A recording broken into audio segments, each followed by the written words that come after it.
आमीन। इसका मतलब आपके लिए परमेश्वर की योजना है जो आपके भले के लिए है।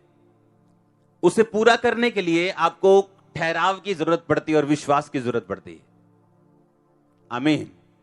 आज एक टेस्टिमनी आपने सुनी कि जब वो सिस्टर बोलती थी कि ये सब टेस्टिमनी खरीदी हुई, कोई इसमें सच्ची नहीं है, लेकिन जब वो खुद वो चर्च में आके बैठी कहती नहीं कुछ तो है यहां पे।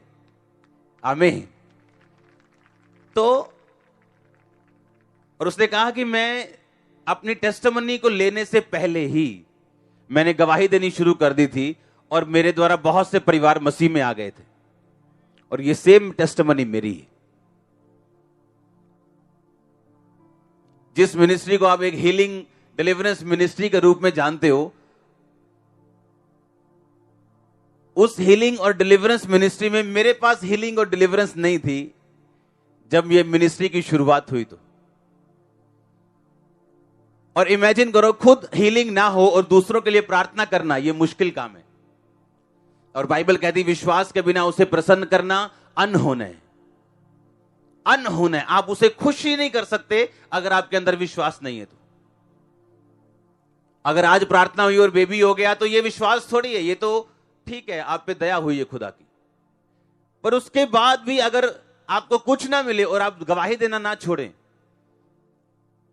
आपकी प्रार्थना कम नहीं हुई, आपके रोजे कम नहीं हुए, आपकी डेडिकेशन परमेश्वर के लिए कम नहीं हुई, तो इसका मतलब है आप रियल विश्वासी हो, आप असली विश्वासी हो।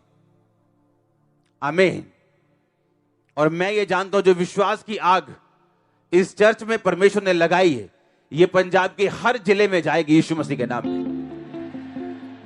और आप देखोगे लोगों को इतना विश्वासी, इतना जबरदस्त फेथ में,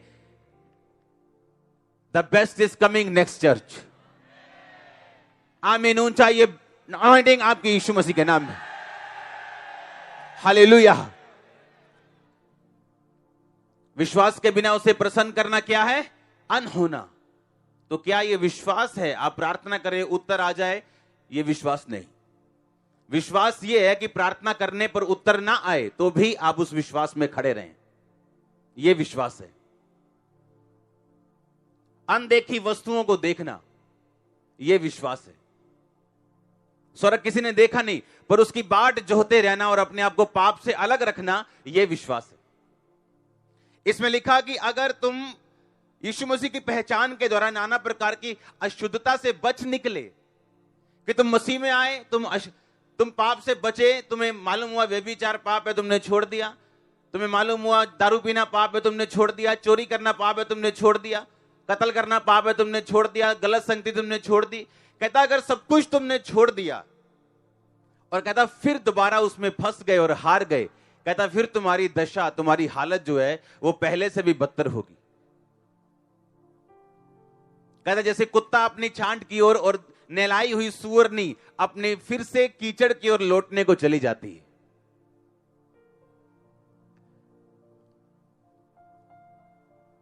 आपको समझना है, एक प्लान है जो खुदा ने हर एक उस विश्वासी के लिए रखा हुआ है जो उसके नाम की बाट जोहता है, जो उस पर विश्वास करता है। वो प्लान हर बंदे के लिए, एक भी ऐसा नहीं जिसके लिए परमेश्वर की योजना नहीं।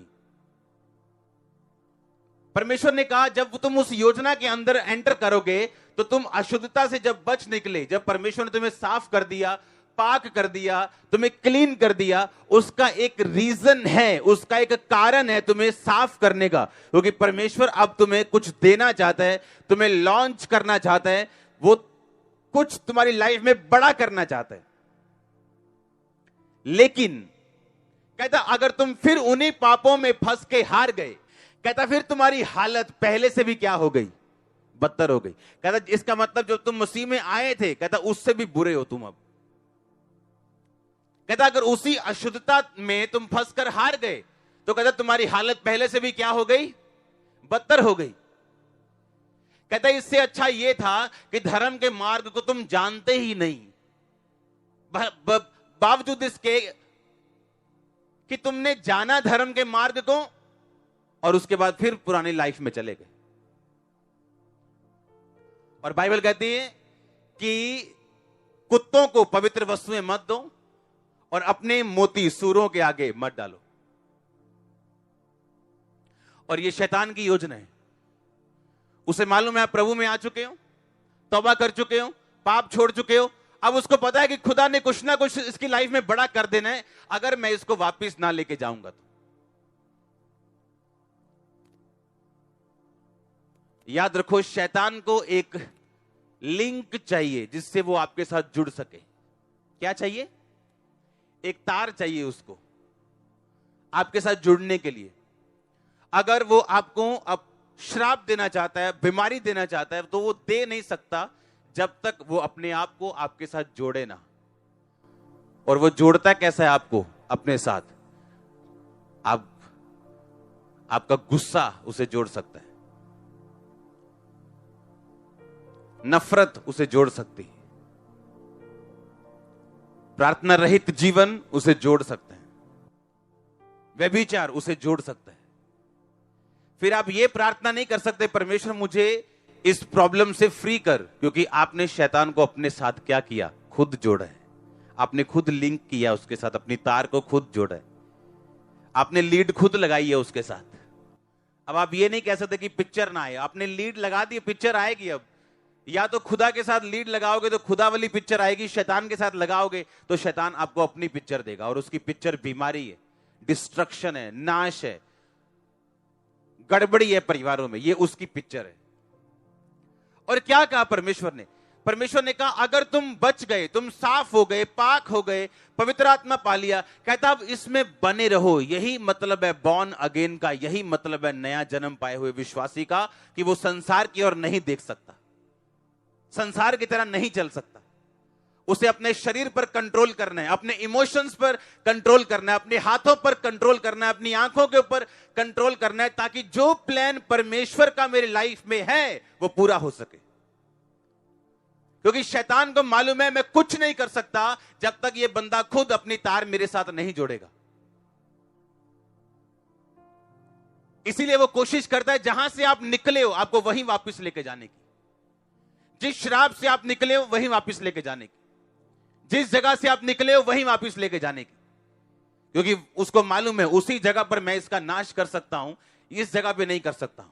इसलिए परमेश्वर ने कहा जो परम प्रधान के छाए हुए स्थान में बैठा रहे, यानी उसकी हजूरी में, उस विश्वासी होने के स्थान में, वो सर्वशक्तिमान की छाया में क्या पाएगा? ठिकाना, यानी डिफेंस, यानी सुरक्षा पाएगा। हालेलुया। और ये चेन है शैतान की, जो जिसके साथ वो आपको अपने साथ जोड़ता है वो। और जब आप जुड़ गए उसके साथ, आपका परमेश्वर के साथ लिंक टूटा, वो अपनी सप्लाई आपको देना शुरू करेगा। फिर आप प्रेयर करेंगे परमेश्वर ऐसा क्यों हुआ?